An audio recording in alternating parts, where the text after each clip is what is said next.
Eh bien bonjour à toutes et à tous, ici c'est Marvelman. Aujourd'hui on se retrouve pour ce 97e récap de Marvel News. Donc je fais le récap de toutes les news Marvel qu'on a la semaine, c'est parti. On commence avec Daredevil Born Again. Alors on a appris que Dario Scardapan sera en fait le showrunner de la série, aussi producteur, et il écrira des épisodes. Il est en l'occurrence producteur sur Punisher, et il a d'ailleurs écrit là pour moi les meilleurs épisodes de la série, en général, donc c'est cool. Hanniker a dit évidemment que c'était logique puisque on va se rapprocher évidemment de la série Netflix, surtout en termes de violence et de ton, et voilà. Et le Punisher sera présent, donc c'est une très bonne chose. Et aussi on aura deux réalisateurs qui ont travaillé sur Moon Knight et Loki saison 2 qui vont s'occuper de plusieurs épisodes de la série. Aussi apparemment c'est toujours pas sûr de si les 18 épisodes vont rester, peut-être qu'ils vont rester mais en plusieurs saisons. Parce que je rappelle qu'à la base Kevin Feige avait dit que c'était 18 épisodes pour la première saison. On a aussi à part ça quelques rumeurs, déjà qu'il y a plusieurs White Tiger dans la série, en plus de Hector Ayala. Je rappelle que techniquement Angela Del Toro était mentionnée dans le MCU dans Jessica Jones. Aussi que du coup vu que c'était très tôt dans l'histoire, ça va rester malgré le reboot. Aussi que Jessica Jones serait toujours dans la série. Et aussi que l'histoire en général et les premiers épisodes devraient rester plus ou moins les mêmes, donc peu de chances qu'ils ramènent Karen et Foggy. Mais pas sûr. Et aussi je le case un peu ici par rapport à Daredevil et les Defenders en général, mais par rapport à Luke Cage, Hanniker a dit qu'il n'arriverait pas avant plusieurs années, enfin il ne reviendrait pas. Bon, un peu dommage. Par rapport à Echo, j'en avais déjà parlé, mais apparemment un trailer est prêt, et il devrait sortir cette semaine, possiblement vendredi, et il s'appellerait d'ailleurs Evergreen. Par rapport à Captain America Brave New World aussi, un leaker dit c'est confirmé que Sabre est une mutante, ils le disent pas mais elle a toujours eu ses pouvoirs. Alors bon, pour moi ça confirme absolument pas qu'elle est mutante, mais ok. Aussi qu'elle travaille à la CIA. Aussi un autre leaker redit que le Japon s'intéresse à l'adamantium et que c'est le premier à le synthétiser. Ça on avait déjà eu des rumeurs de ça. Aussi un autre leaker dit que She-Hulk n'est pas dedans, contrairement à une rumeur qu'on a vue il y a quelques temps. Que Scar éventuellement aurait pu apparaître, mais que avec les grèves et tout, c'est pas sûr. Pour Thunderbolt aussi un leaker redit du coup que ça va bouger. La date de sortie, c'est assez logique. Le tournage n'a même pas commencé. Par rapport à Iron Man aussi, un leaker dit qu'il sera de retour avant le, on va dire, petit reboot après Secret Wars. Et aussi on a une anecdote par rapport au premier film, c'est qu'il y avait une embrouille entre Jon Favreau et un des gars des armées parce qu'en fait un des dialogues disait qu'il voulait mourir pour Tony Stark et il trouvait que c'était pas marrant comme blague. Pour Eternals 2 aussi on a toujours la rumeur que le film se fera, on sait pas quand. Moon Knight saison 2 aussi encore la rumeur que ça se fera au bout d'un moment donné, j'imagine dans quelques années. Pour Loki saison 2 aussi on a eu quelques infos, déjà le réalisateur a dit que c'était fait avec l'amour du cinéma cette série. Aussi que si les gens aimaient l'épisode 4, ils vont adorer l'épisode 5 et 6 qui apparemment seraient les meilleurs. Que c'est beau, profond et émouvant. Aussi qu'évidemment ça va être galère maintenant que Victor Timely est mort. Pour les personnages. Il redit aussi du coup que par rapport à une saison 3, la série a toujours été pensée pour être en 2 saisons. Et qu'on verra évidemment s'il y a d'autres histoires à faire. Aussi le scénariste du coup a dit qu'en saison il avait pas juste fait l'épisode 6 mais il avait aussi réécrit beaucoup la série en fait. Parce qu'il y avait beaucoup de problèmes. On a la chef décoratrice aussi qui a dit qu'il y avait eu besoin de beaucoup de persuasion pour faire des décors en 3D et tout pour Marvel. Et que ça avait été galère à faire. L'acteur de Loki aussi a parlé un peu à tout le monde, même à la compositrice en suggérant des choses, c'est assez cool. Un leaker aussi a redit qu'on verra Victor Timely et celui qui demeure et aussi un autre variant de Kang, et qu'il y a même du dialogue qu'on n'a pas encore entendu qui sont dans les trailers. Aussi que le principe de cette saison c'est la boucle temporelle et que du coup, en toute logique, on devrait revoir plus ou moins celui qui demeure et qui devrait revenir. Mais des leakers ont aussi teasé que ça pourrait être Loki qui prendrait sa place, ce qui a été teasé d'ailleurs dans pas mal de trucs, et qu'il aura un nouveau design d'ailleurs. Aussi que Miss Minute n'est pas l'ennemi secret ni Ouroboros, mais ça me paraissait logique. Et aussi que l'épisode prochain serait, selon un leaker, du filler, et un autre a dit que c'était plus sur les personnages. Par rapport à Thor 5 aussi, un leaker a redit que le film était en développement, et qu'il cherche un nouveau réal, j'ai envie de dire heureusement. Et aussi un leaker à part ça a teasé que Jane Foster reviendrait du Valhalla pour la fin du monde, donc j'imagine Avengers 5 et 6. Par rapport à The Marvels aussi, je vais spoiler quelques trucs, j'en avais fait un short mais ça a été corroboré et même commencé à être montré dans un trailer, donc maintenant je pense que c'est garanti. En fait, une scène post-crédit serait tout simplement qu'au lieu d'atterrir sur la Terre 838 et qu'elle rencontre sa mère, Monica Rambeau finalement atterrisse dans l'univers des X-Men de la Fox, à l'époque de X-Men 2, pour être précis. Et en fait, elle se réveille dans le manoir des X-Men dans les sous-sols, et elle est avec le fauve de X-Men 3, avec l'acteur de l'époque, et du coup un variant de sa mère qui s'appellerait Binary, et les deux parleraient aussi du professeur X, qui serait mentionné. On a un leaker aussi qui avait dit que Charles était peut-être membre des Illuminati aussi dans cette timeline là, mais bon, pareil, il est pas sûr et déjà ça me paraît très bizarre vu qu'on n'a jamais vu dans les sagas X-Men. Aussi que d'ailleurs la scène avec Kate Bishop est toujours là, hein, ça change pas. Et aussi à part ça, un leaker a dit qu'on verrait le mari de Maria Rambeau dans le film. Pour Agatha Darkhold Diaries aussi, on a eu du merchandising, on peut voir la triple DS, et aussi rumeur qu'il y a une chanson sur la route des sorcières dans la série. Par rapport à Vision Quest aussi, un leaker a retisé qu'il y aurait Vive, donc la fille de Vision, même si d'ailleurs de rumeur cette série était pas annulée, en tout cas transformée, donc on verra. Je coupe vite fait vers le milieu de la vidéo. Pour redemander, hein, si vous pouvez évidemment, de liker et de commenter la vidéo si vous le pouvez. Cela aide beaucoup évidemment, vous le savez, au référencement et ça m'aiderait beaucoup.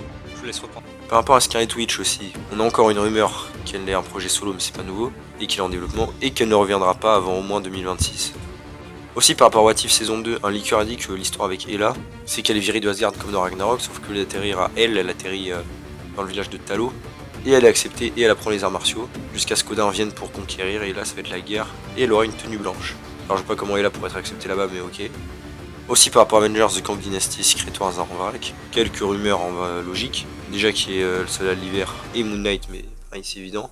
Un leaker dit aussi que ça va être facile pour Wolverine de tuer Kang, enfin des Kang, vu que celui de Ant-Man s'est fait tuer par des fourmis. Techniquement c'est pas vraiment les fourmis mais ok. Et aussi que Tom Holland sera choisi que pour être la version Prime de Spider-Man, ce qui me paraît bien étonnant puisque on avait le leak qui disait que l'équipe d'Avengers Multiverso était justement les versions Prime et que Tobey Maguire était dedans, donc c'est pas très logique mais bon on verra. Aussi par rapport aux Young Avengers, un leaker a dit que le plan était en fait de tourner un projet sur eux l'année prochaine. Ce sera un projet secret et vraiment en dernière minute on dirait. Mais pourquoi pas. Et aussi qu'il n'y ait pas Kid Loki dans l'équipe.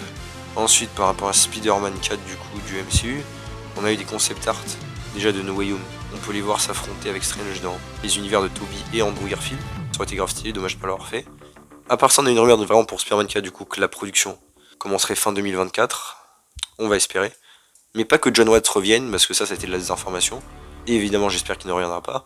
Même si un autre leaker à part a dit lui que de ce qu'il avait compris John Watts revenait.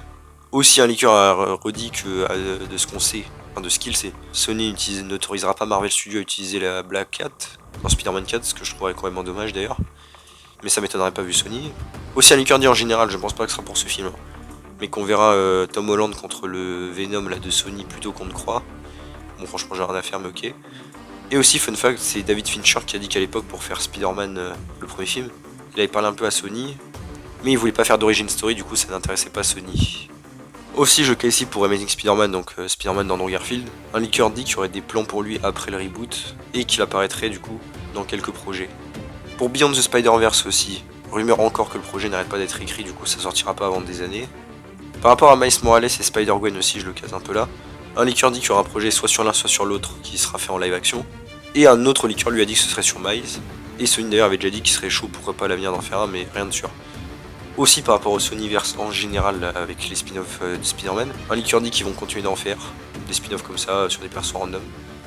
Ensuite par rapport aux 4 Fantastiques, on a eu beaucoup de rumeurs. Déjà que le héros de Galactus dans le film serait une femme au final. Que dans des anciens scripts, Fatalis avait un caméo à la fin. Et pareil que Franklin et Valeria Richards étaient envisagés au tout début. Aussi par rapport au casting que personne n'avait signé avant la grève, mais qu'apparemment le choix à l'heure actuelle, ce serait donc Vanessa Kirby en Femme Invisible, Jake Gyllenhaal en Mister Fantastique. Après lui bon, il a déjà joué à Mysterio, mais bon, je rappelle ces 4 fantastiques là ne seront même pas dans la timeline du MCU au final, donc de ce qu'on sait, donc voilà. Même si je suis d'accord, c'est un peu stupide et ça prête à confusion. D'ailleurs il paraît que s'ils l'acceptent pas, ils vont vraiment encore changer complètement de direction de casting. Aussi qu'on ait donc Joseph Quinn en Johnny Storm et Bon Moss Bacharach en Ben Game. Aussi que le méchant principal du coup c'est un latino entre 40 et 60 ans, donc c'est pour Galactus. Mais ça on le savait déjà, hein. L'acteur a priori était déjà choisi entre guillemets. Aussi donc une femme héros de Galactus comme je le disais plus tôt, entre 20 et 30 ans. Aussi apparemment un rôle secondaire pour une femme entre 20 et 40 ans. Et un homme entre 30 et 60 ans qui serait un caméo mais qui serait important pour la suite et qui reviendrait. J'imagine Fatalis. Et aussi le titre du film serait du coup Blue Moon, de production en tout cas, qui est une rêve du coup à Uatu le gardien, le Watcher, qui apparaît avec les 4 fantastiques en général. Ensuite par rapport à Deadpool 3, on a Disney qui veut espérer recommencer le tournage en janvier, c'est pas sûr. Le réalisateur aussi a dit que le titre n'était pas encore choisi, des fois c'est Wolverine vs Deadpool ou Deadpool et Wolverine, et qu'il y a des débats mais c'est pas sûr. Aussi qu'il a été surpris que la plupart des caméos étaient très faciles à faire. D'ailleurs justement par rapport à ça, un leaker dit que Cyclope, Tornade et Jean Grey dans le film parlent, ils sont pas muets, hein, c'est pas juste un caméo vite fait d'apparence. Donc franchement ça peut être très cool. Aussi que par rapport à l'histoire en général, encore une fois, le TVA récupère en fait des versions Prime des personnages pour les mettre dans une équipe multiverselle d'Avengers pour affronter les Kang. Et ils ont choisi du coup le Wolverine de Hugh Jackman aussi pour recruter. Mais évidemment il n'est pas d'accord. Et Deadpool lui en fait a été capturé du coup suite aux événements du 2 avec sa machine temporelle. Et quand il entend le plan du TVA en fait il s'échappe et décide de convaincre Wolverine du coup d'accepter. Par rapport à Blade aussi, rumeur encore que le film se passe en 1920 et que l'ennemi soit Lilith, mais ça on le savait déjà. Et aussi que Dracula n'aurait jamais été l'ennemi même à l'époque envisagé. Par rapport à Black Knight aussi, rumeur encore qu'on ne le voit pas avant un long moment. Pareil, c'est pas très nouveau. Par rapport à Moon Girl aussi, un liqueur dit que le personnage ne sera pas en live action. Bon, en même temps, je pense pas que beaucoup qui est de gros fans, mais ok. Par rapport au futur du MC aussi, un liqueur a sous-entendu que le reboot après Secret Wars, ce serait qu'il garde des trucs et enlève des trucs qui marchent moins. Bon, ce serait pareil, logique, j'avais d'ailleurs une vidéo préparée à ce sujet. Mais il faut rappeler que ça n'a jamais été le truc de Kevin Feige, il déteste les reboots et il garde tout en général. Mais on verra bien sûr. Et aussi en anecdote du MCU en général, c'est qu'apparemment Kevin Feige détestait le fait que Marvel Studios n'ait pas son mot à dire et pas d'implication créative dans les anciens films avant le MCU.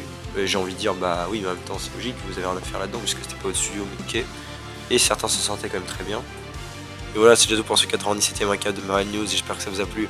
Si c'est le cas, n'hésitez pas à vous abonner, liker, commenter, partager, activer la cloche. À me suivre sur les réseaux sociaux, mon score en description. Et on se retrouve bientôt pour une autre vidéo, salut tout le monde.